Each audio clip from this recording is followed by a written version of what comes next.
Tok Mat gembira tak dilantik dalam kabinet.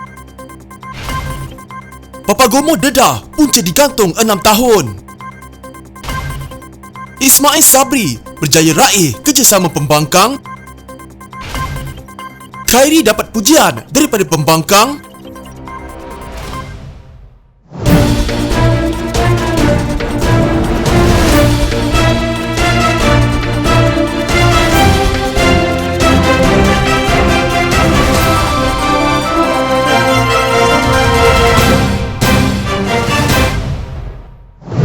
Bagi timbalan Presiden UMNO Muhammad Hassan, ada hikmahnya dia tidak dilantik dalam kabinet pada masa ini. Di petik utusan Malaysia, Muhammad berkata, tiada isu berbangkit berkenaan perkara itu dan dia berasa lega tiada dalam kabinet. Banyak juga hikmah tiada dalam kabinet ini kan. Bukan senang untuk menjadi menteri dalam situasi krisis. Saya rasa lega tiada dalam kabinet pun. Lagi saya rasa lega bukan calang-calang dalam barisan kabinet dalam masa krisis ketika ini bukan mudah, katanya seperti dipetik. Sebelum ini pemuda UMNO mencadangkan Muhammad dilantik sebagai Menteri Keuangan di bawah kerajaan pimpinan Ismail Sabri Yaakob. Bagaimanapun Ismail mengekalkan Tengku Zafrul Abdul Aziz bagi portfolio itu. Muhammad berkata soal pelantikannya sebagai menteri hanyalah cadangan pihak lain. Katanya lagi sebagai orang nombor 2 dalam UMNO, dia akan terus mendukung kerajaan. Yang penting, kerajaan ini mesti didukung kuat oleh parti untuk parti dapatkan kekuatan, katanya. Sementara itu, Muhammad dilihat tidak membesar-besarkan rakaman dalam satu video di mana dia membayangkan ada pihak yang ingin membunuh kerjaya politiknya. Itu saya bersahaja. Dia, individu merakam video, tanya bersahaja. Saya juga bersahaja. Biasalah politik. Dalam politik biasalah. Jadi tiada isu, katanya lagi. Dalam video itu yang dirakam di luar sebuah masjid di Kuala Lumpur, seorang individu membangkitkan kepada Muhammad bahawa namanya tidak termasuk dalam senarai menteri baru. Muhammad kemudian menjawab, mereka nak bunuh kerjaya politik saya.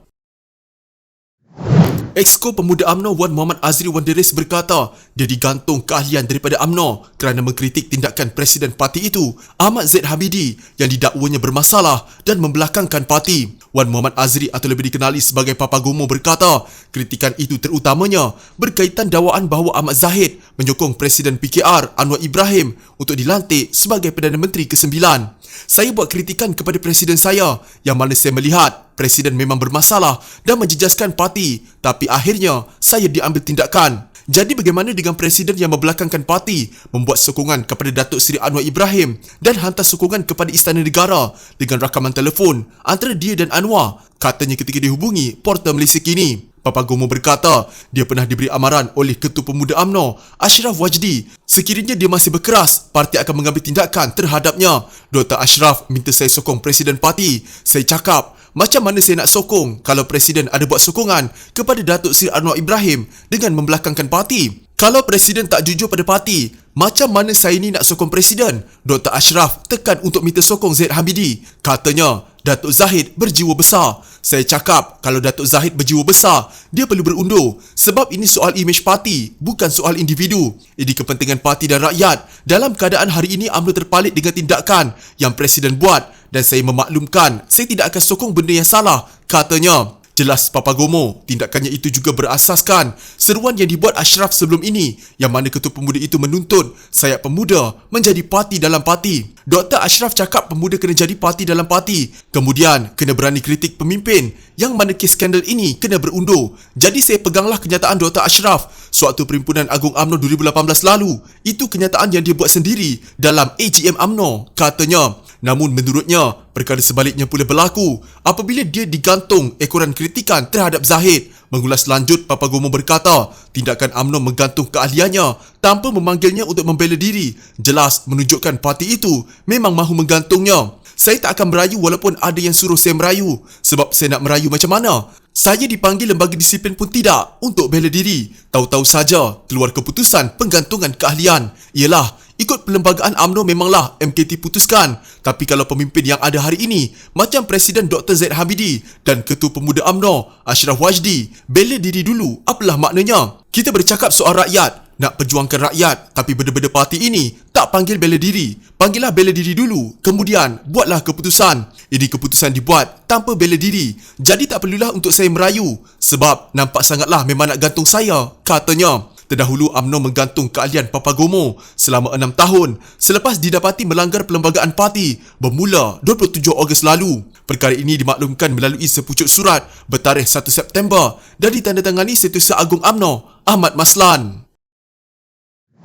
Sidang khas pengurusan wabak penyakit berbahaya akan mula dikenali sebagai jawatankuasa khas pengurusan pandemik, kata Perdana Menteri Ismail Sabri Yaakob. Ismail Sabri berkata, jawatankuasa khas itu juga akan melibatkan wakil daripada parti pembangkang. Pendekatan ini merupakan salah satu usaha kolektif untuk melibatkan semua pemegang taruh bagi memastikan pemulihan negara berjalan seperti yang telah dirancang seiring dengan semangat keluarga Malaysia, katanya dalam kenyataan. Ketika kemelut politik sebelum pelantikan Ismail sebelum ini, Yang di-Pertuan Agong telah bertitah agar Perdana Menteri baru turut bekerjasama dengan pembangkang. Sebaik saja menjadi Perdana Menteri, Ismail Sabri juga mengadakan pertemuan dengan pemimpin tertinggi Pakatan Harapan iaitu Presiden PKR Anwar Ibrahim, Presiden Amanah Muhammad Sabu dan Setiausaha Agung DAP Lim Guan Eng. Dalam pada itu, Ismail Sabri berkata, Malaysia pertama kali mencatatkan kadar kebolehjangkitan atau R0 di bawah 1.00 sejak beberapa bulan lalu.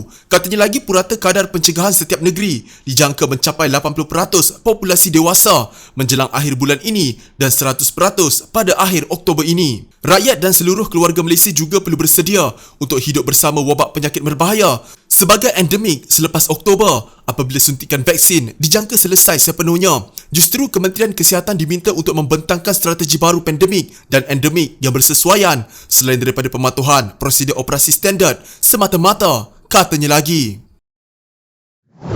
Kemunculan awal Khairy Jamaluddin sebagai Menteri Kesihatan menerima perakuan daripada veteran DAP Lim Kit Siang yang menyifatkan ahli parlimen rembau itu memulakan langkahnya dengan cara yang tepat. Lim yang juga ahli parlimen Iskandar Puteri berkata dia mengambil maklum akan janji Khairy untuk menjadi lebih telus dan menangani beberapa isu penting dalam pengendalian wabak penyakit berbahaya.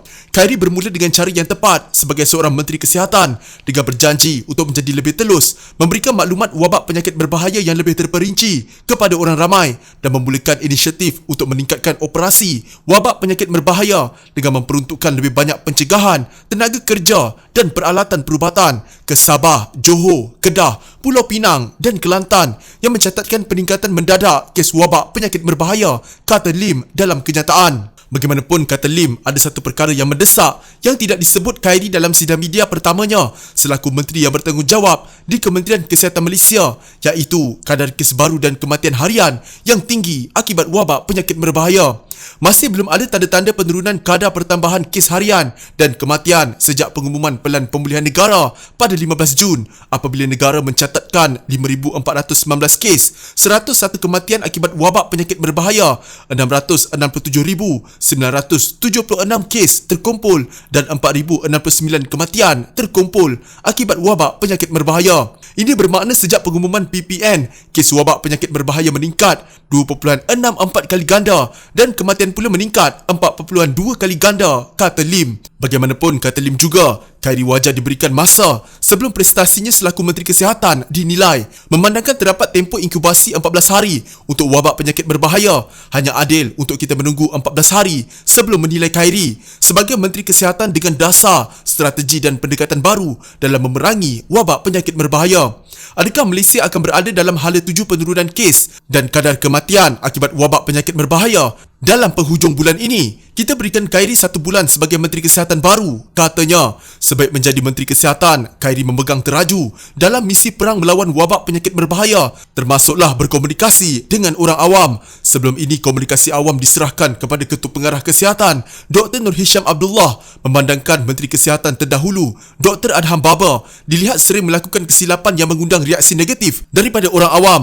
Antara lain, Khairy berjanji untuk menyiarkan data tindak balas adverse atau kesan buruk wabak penyakit berbahaya bermula minggu depan. Katanya daripada 34.46 juta dos pencegahan yang diberikan setakat 30 Ogos, KKM menerima laporan sebanyak 0.53% kesan sampingan selepas imunisasi AEFI untuk setiap 1000 dos. Hanya 0.04 daripada 1000 dos dilaporkan sebagai AEFI serius, katanya lagi.